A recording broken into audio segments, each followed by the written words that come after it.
Dynamite, dynamite, dynamite, dynamite.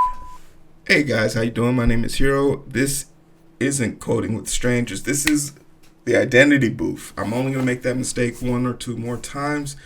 I'm here to identify with you as you try to identify with me. That was like the catchphrase of the millennia for me. Like, it took me many places. Today we want to talk a little bit about the notion of dying in power and the darling effect and the side effects that it has.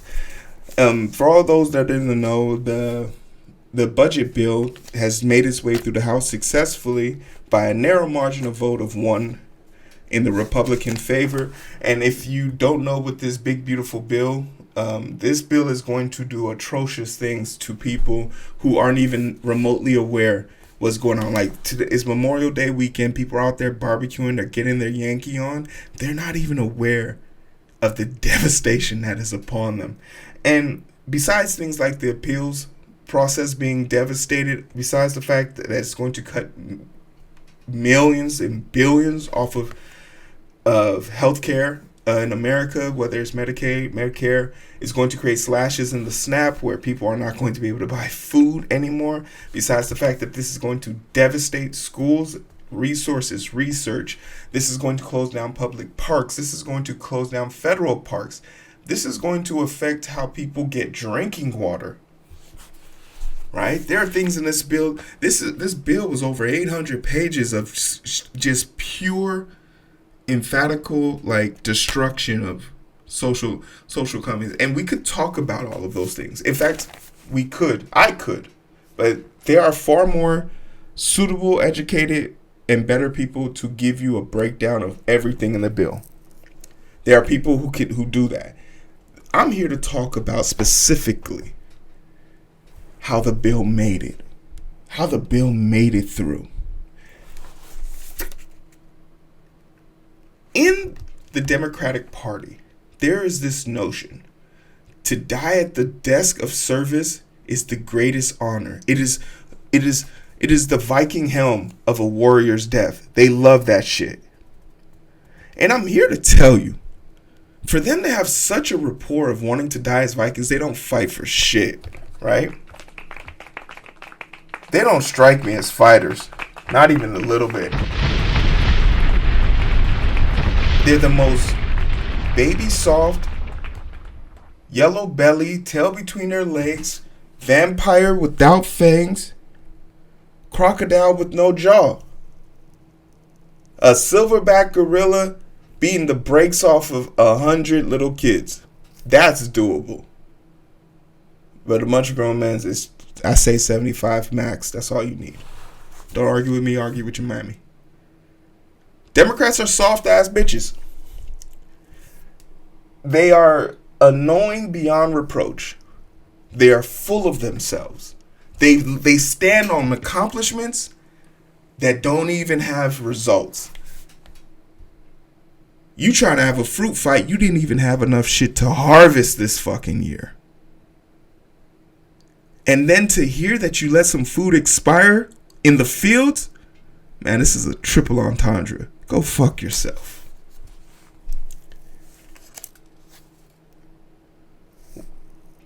In the last 6 months, correct me if I'm wrong, 3 Democrats have died in office. In the last year, at least, 3 have died in office. One of them replacing AOC as the lead, fruitful. Don't have to agree with her, but at least she knows what AI is. At least AOC knows how to log into a Zoom conference, send an invite, and change the time. Real life thing I had to do at the hospital today. A board meeting about a $7 million contract. No one can log in because the person who has the control over the invites is on vacation. Hero, how do we do this? They get paid hundreds of thousands of dollars above me. But this ain't about me. This ain't about me. But we lost that. We lost that. We lost that opportunity to have a seat at the table for a person who is sitting in the room. AOC has done the work. She got the shoes with the holes in it. It's a great story. Go read on it. And like I said, you don't have to agree with everything she says. But she definitely has more knowledge and has a better inference and insight into what's probably going to help you, dare I say, better than yourself. Because one thing that's also being proven by the facts of the matter, Americans, like the host of the most vocal group of Americans are the most uneducated, and it's kind of getting depressing. But I didn't want to just harp on this current old people problem, because it's been an old person problem since the beginning of my political career and watching. In the early 2000s to 2009, 19 congressmen and women died in office.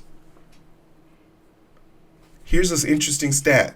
For the whole entire decades, Democrats always die in power more than Republicans. And I'm going to show you in a few minutes why this is bad. In the 2000s, 12 Democrats to 7 Republicans. 2010s, 8 Democrats to 4 Republicans. 2020s, currently, 10 Democrats have died to the Republican 4. Republicans have never hit double-digit death toll in the last 50 years. And the reason is Democrats are selfish, Republicans are greedy. Democrats want to have legacy, Republicans want to have longevity. Republicans are better at actually hurting people than Democrats are. Democrats might be better at doing stuff for people, but Republicans are better at hurting. They're better at messaging. They're better at understanding the long haul, the long game. Democrats are playing checkers. Republicans are playing chess. And the biggest mistake that a lot of people, I've made this mistake, is assuming that Republican leaders are as dumb as their followers. No, contrary to the belief, Republican leadership is far smarter than Democratic leadership and voters, because they know people, and they know people because they know one of the greatest sins: greed. To be selfish and self-preservation is human nature. But it's a nature that you should be able to control. Greed is much harder to control. To be selfish is something that you actively have to do. Because as you grow older, you become more responsible and people become more reliant on you. You become a giver. You become a giver. You should. You would hope. But that's not the case. Because it's easier to live off of your legacies. Let's talk about it. Some of the most powerful legacies that they could have lived off of is the ACA, Obamacare, something that actively helps everybody. But because they want to live off of doing that for people at once upon a time and not improving it over time, they let the greedy fucks start lobbying and cutting away at it, to the point where they can't even mention that it's useful for them. You ever see a situation where a Republican says, "Oh, I don't like Obamacare, just give me the ACA"? That person doesn't know left from right. That person's dumb. But Democrats rather insult that person than just conform to them and you're right, we're going to do better with it, so don't let them take that away from you. No, but they just want to take Obamacare. Hey, Obamacare and ACA do the same thing. Let them take it away. Because you rather be right than just get the dumb fuck to vote for us. You rather prove him right. He's not going to be someone you ever take. I want to have a drink with him. That's what Republicans say. I don't drink, asshole. I don't want to drink with these idiots. But that's something they like to do. So guess what? I go to the bar. And I'll hold that drink till it turns lukewarm. until I can at least confirm that they're going in the right direction. But that's not. We don't want that. We don't want those theatrics. We want to be We want to be put on a pedestal. That's a problem. We want to be put on a pedestal. We want that uniform pedestal to prove that we did something. Republicans don't care about that. They care about order, and that's why they win. Another thing is, Democrats believe that they are the only ones that can do the job. This is something we accuse Trump of a lot in his mannerisms. I'm the only one that can solve the war. I'm the only one that can make a deal. I'm the only Trump. We accuse Trump of that constantly, and he is a dumbass for doing it. But we do it quietly and get mad when someone tries to remove us. The vitriol for this asshole who replaced AOC as the speaker to then win and then a day later say, hey, yo, I got cancer, and then die from that shit later on. Do you know how diabolical that is? To be out there talking, knowing damn well you're gonna. The same thing with Biden recently coming out with his diagnosis. And then there's healthcare providers out there who have the balls to say, we didn't know about it. He was the president of the United States. Why don't we know about this? Furthermore, name an old person his age that doesn't have some declining, aggressive disease on the brink of their extinction, on the other side of the hill.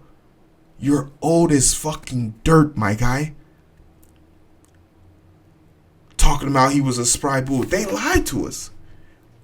And they choose to continuously lie about shit that doesn't matter. Imagine lying about a 82-year-old man being young. No one believes you. Of course no one believes you. But I think the biggest lie, the lie that woke me up, the lie that made me realize that Democrats have this infatuation with dying with power is RBG. Because before she tried to insult me by spitting in my face and telling me that she was young enough to handle the rigors of the stressful life of the Supreme Court as literal doom was on the horizon, was the fact that she told somebody that had the power to remove her outright, no. You're not able to do that. We don't need you to do that. And once again, the toothless, yellowtail, soft-spoken Democrats allowed it to happen. For all the greatness she did with the women's rights, with the liabilities, with the court procedures, with financial regulations, with court regulating, clerkship, the appeals process that she oversaw, all of those great things washed. You are a constant reminder. I hope you roll in your grave till you hit a subsonic level that burrs you closer to hell. Because you literally set us up for the first L. You were the first L. You were the first, well, not first, but the most prominent. You changed the game. You proved to us that you would rather hold on to a legacy than help the rest of us. And for that, there is no forgiveness. Because ironically, you died in power. So you died thinking you were in the right, while we're all here still stuck in the wrong. And the irony of the situation is people will still try and protect you. They'll still try and sing the praises of you. We call Nixon a devil. Because he was. But you want to know who has nothing but admiration and love for them? His party. And they're okay with us calling him a devil because he did the work he needed to. He was greedy. He was an insecure. And that's the tragedy of the Democratic Party. Toothless, insecure, powerless, and most importantly of all, on the biggest stage, the change you brought was forgettable. But who do I know, right? Let's not be so serious, right? My name's Hero. It's the Identity Booth. I'm just here talking to you. Like, share, subscribe. Let me know what you want to get into. Leave it in the comment section below. Share this with somebody that wants to be remembered. I appreciate y'all. See you on the other side. Peace.